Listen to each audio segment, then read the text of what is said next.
A grande maioria das cozinhas, a grande maioria, não existe formação.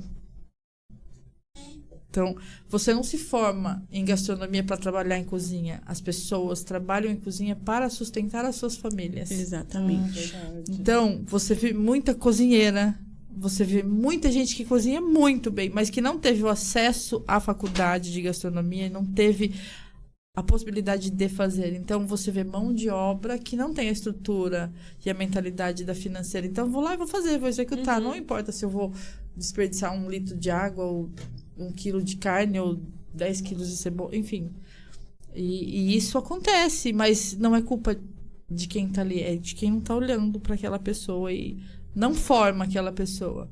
Então, por eu ter estado desse lado e ver que eu dentro de uma cozinha onde eu era formada e os outros não, você para e reflete, né? Você fala, uau. Essas pessoas precisam de mim. A gente precisa olhar para essas pessoas de uma outra forma. E isso demorou, tá? Não é assim, não nasceu essa Débora da noite pro dia. E eu passei muito aí a esse movimento ainda, inclusive de preconceito, por ser formada e estar numa cozinha onde não tinham muitas pessoas formadas, mas muitas pessoas experientes e com muita experiência. Capacitadas, e né? capacitadas pelo trabalho, porque a grande maioria das pessoas é capacitada no trabalho e não No é só dia na a cozinha. dia. Você precisa sair, crescer e sobreviver. E é aí que eu comecei a perceber, vamos só sobreviver ou vamos viver?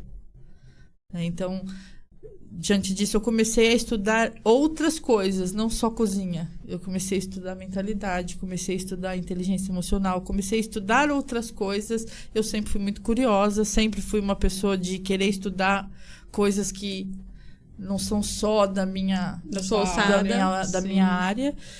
E daí eu comecei a ver, dentre todo esse leque que hoje eu coloquei como uma coordenação humanizada, onde eu posso estudar mais para entender mais sobre aquela pessoa que está comigo, né?